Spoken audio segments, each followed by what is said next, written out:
What's good, everybody? Welcome to Fed by Fire. I'm Christian Whitlow. Before we get into this, I just want to keep it real with y'all a second. Hip hop is a huge interest of mine that I've been following the culture, the music, the stories my whole life. I know it's not my main field, but I've been making these kinds of videos covering real cases and situations that hit the streets and the headlines, just like I did with the recent Pooh situation and multiple others. I try to stay as factual as possible, separate, what's confirmed and what's still just talk, and keep it respectful while we look at the public record. So, with that said, let's get into it. In this one, YG was briefly detained by the California Highway Patrol when Burbank SWAT executed a search warrant at a property linked to him. He was released the same day with no arrests, no charges. Around the same time, civil court documents from Drakeo the Ruler's family's wrongful death lawsuit surfaced, showing that a former security guard for Drakeo testified under oath that he saw someone he identified as YG by the eyes, the height, and demeanor, even though the person was wearing a ski mask, standing front and center during the backstage brawl, holding what looked like an improvised knife. That combination of a law enforcement search and sworn civil testimony has the streets and the internet talking about this case again that has sat cold for almost 5 years. Drakeo the Ruler, born Daryl Caldwell, was one of the most distinctive voices to come out of Los Angeles in the late 2010s. He built a loyal following with distinct team, collective, and off killer flow and lyrics that felt more like coded street reports than traditional rap flexing.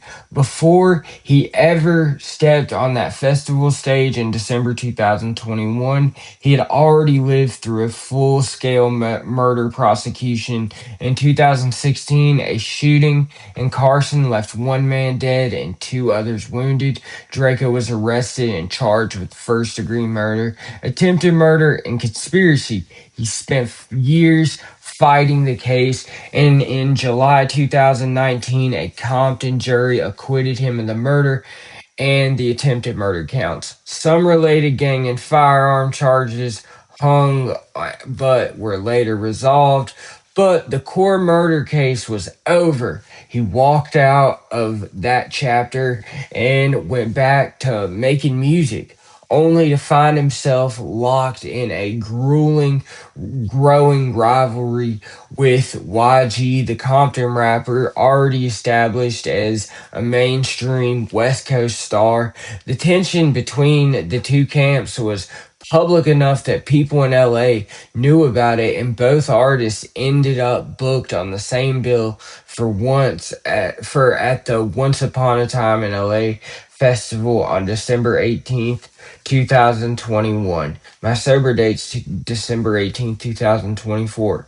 But that event was a major one-day festival co-promoted by Snoop Dogg along with Live Nation and the LA-based independent promoter Bobby D Presents. Snoop was not just a headliner, he was one of the faces and business partners behind the show, which also featured 50 Cent, Ice Cube, and YG. The festival was positioned as a big West Coast celebration, and Snoop's involvement gave it extra weight and visibility.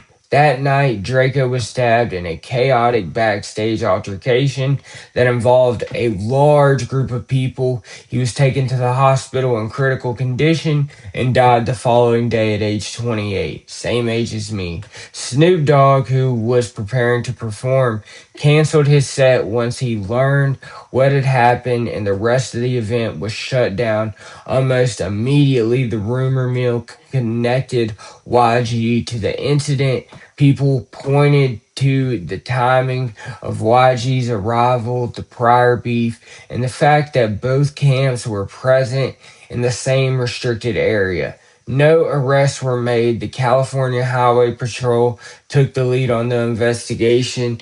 And, years passed with no charges filed against anyone. In early 2022, Draco's family and associates followed a series of wrongful death and negligence lawsuits that were later consolidated. The main plaintiffs included Draco's youngest son, Caden Caldwell, and his mother, Darlene Cornell, as the representatives of his estate. His brother, Devontae Caldwell, also known as Ralphie the Plug, and several members of the stink team and security detail were present that night, including a guard, Ulrich Cooper III. The original complaint sought tens of millions in damages. One version asked roughly for $60 million and named a long list of defendants. Live Nation Worldwide, C3 Presents, Bobby D Presents, Jeff Schumann, the Los Angeles Football Club, which controlled the stadium, then called Bank of California, Snoop Dogg's company, Snoop Dogg LLC, various security contractors, and others. The core allegation is that the promoters and the venue operators failed to provide adequate backstage security, allowed large groups of unscreened people into a restricted area, and ignored the known risks of gang activity and artist rivalries at a hip hop festival held only weeks after the Astroworld tragedy. The lawsuits describe the attacks as a prolonged mob assault lasting roughly 10 to 15 minutes with little or no intervention by security. And they argue that better planning and more personnel could have prevented the fatal stabbing. Over the years, the defendant list has been trimmed. Judges have dismissed or partially dismissed several parties, including the University of Southern California, Bobby D Presents, and in some claims and portions of this case against the LAFC. Snoop Dogg's company has repeatedly sought to be removed, filing motions for summary judgment and arguing that it had no operational control over security, no ownership interest in the venue, and that Snoop himself was simply a paid performer who received $500,000 for a 1 hour set and had no involvement in the violence. In mid 2026, Draco's mother dropped Snoop Dogg's LLC from her portion of the case without prejudice, meaning that it could be potentially re-added later, while other plaintiffs continued to pursue claims against the other company. Live Nation and C3 Presents have also filed their own dismissal motions, arguing that part in the video evidence shows Draco initially left the area, then re-engaged in the fight. Meanwhile, discovery has continued, producing the March 2025 deposition of security guard Ulrich Cooper III that became public in 2026. Cooper testified under oath that he recognized YG among the attackers, despite him wearing a ski mask, holding a short blade. YG himself is not a defendant in the civil lawsuit. The case focuses on the promoters, the security companies, not on who allegedly did the stabbing. As of this summer, the 2026, the consolidated case was moving towards trial, and the status, the conferences, the hearings are scheduled, though multiple parties continued filing motion. to get out, the civil litigation has kept pressure on the story, even while the criminal investigation has remained open and unsolved. Then, in June 2026, YG released his album, The Gentleman's Club, and the track We Know the Truth. On that song, he addressed the long standing rumors he had on rapping that people claimed he murdered this and murdered that. What if it were true he'd be locked up, and that he had simply shown up to get paid for the show and was about to hit the stage, then heard somebody had been hit with the blade. He rejected the idea that he got paid for anything or had any type of involvement. A month later, a search warrant hit, video circulated of officers at his Burbank property early in the morning, and YG was detained during the operation and released once the search was complete. He still made it to the versus battle against the game, and the same night even joked on stage about almost not making it. Reports at the time indicated that authorities described the detention as procedural, and in at least one account stated he was not a suspect or person of interest. But we'll see. The civil deposition of Cooper landing in the same news cycle created a whole new wave of speculation. People started asking whether the criminal case was finally waking up or just pure speculation. From here forward, one possibility is that the search warrant recovered some type of digital evidence or clothing or communications that investigators have been maybe waiting for, and that the detention was simply the moment that they executed the paper. If the material is strong enough, charges could be eventually filed.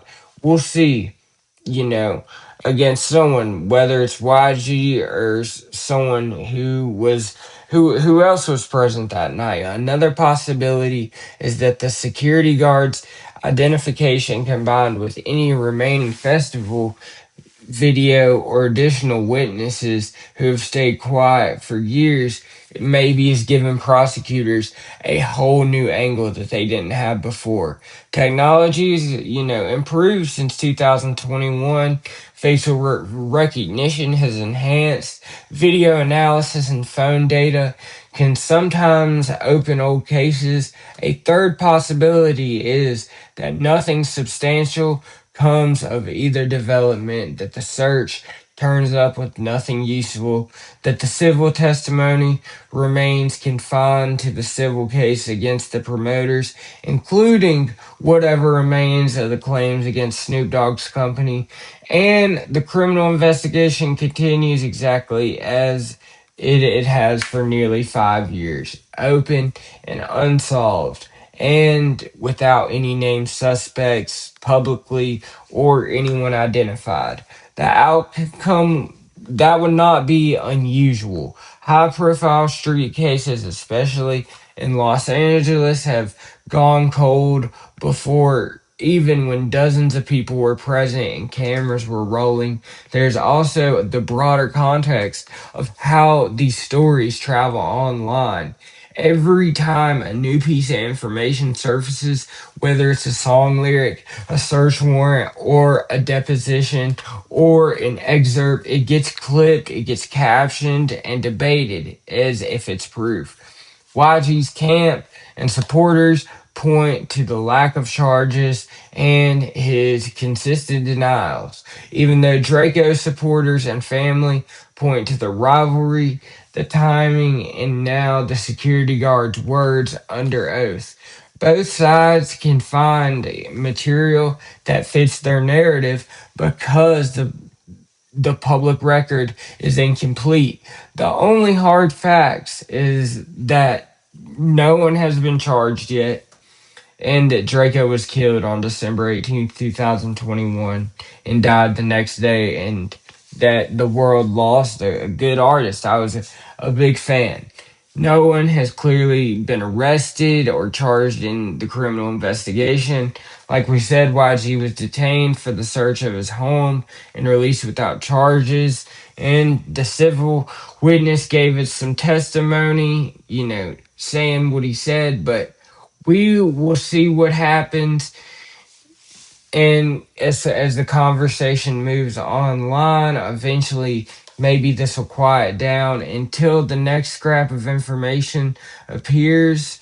The situation sits uncomfortable in an uncomfortable space where speculation is easy and proof is still missing. As of this time, as of today, August 2026, the criminal case remains open and unsolved, and YG has not been charged, but the public has more and more questions. Tell me what you guys think in the comments. If you made it to this point in the video, I appreciate you. Like and subscribe.